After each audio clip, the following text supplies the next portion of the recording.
Friends, ನಮಸ್ಕಾರ. Day 27 ಯೋಗಕ್ಕೆ ಸ್ವಾಗತ. ಪವನ ಮುಕ್ತಾಸನ ಇದು ಮಾಡೋದ್ರಿಂದ ಎಕ್ಸೆಸ್ ಗ್ಯಾಸ್ ರಿಲೀಸ್ ಆಗುತ್ತೆ ಮತ್ತೆ ಡೈಜೆಷನ್ ಇಂಪ್ರೂವ್ ಆಗುತ್ತೆ.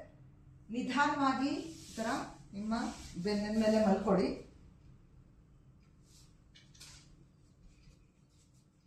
ನಿಮ್ಮ ಕಾಲುಗಳು ಈ ತರ ಮಡಚೆ ಇರಲಿ.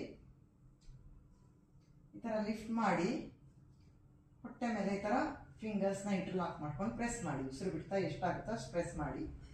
ಸಾಧ್ಯ ಆದರೆ ಉಸಿರು ತಗೊಳ್ತಾ ನಿಮ್ಮ ತಲೆಯನ್ನು ಈ ಥರ ಮೇಲೆತ್ತಿ ನಿಮ್ಮ ಮೂಗನ್ನು ಆದಷ್ಟು ಮಂಡಿ ಕಡೆ ತಗೊಂಡು ಬನ್ನಿ.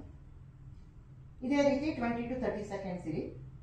ಉಸಿರು ಬಿಡ್ತಾ ನಿಧಾನವಾಗಿ ನಿಮ್ಮ ತಲೆಯನ್ನು ನೆಲದ ಮೇಲೆ ಈ ಥರ ಇಡಿ. ಉಸಿರು ತಗೊಳ್ಳಿ. ಉಸಿರು ಬಿಡ್ತಾ ನಿಮ್ಮ ಕಾಲುಗಳನ್ನು ರಿಲೀಸ್ ಮಾಡಿ. ಬಲಪಕ್ಕಕ್ಕೆ ನಿಧಾನವಾಗಿ ಹೊರಳಿ ಇಲ್ಲೇ ಸ್ವಲ್ಪ ಹೊತ್ತಿದ್ದು ಹಾಗೆ ನಿಮ್ಮ ಕೈಗಳ ಸಪೋರ್ಟಿಂದ ಮೇಲೆ ಬಂದು ಸುಖಾಸನದಲ್ಲಿ ಕುಳಿತುಕೊಳ್ಳಿ. See you all tomorrow. Take care. Bye bye.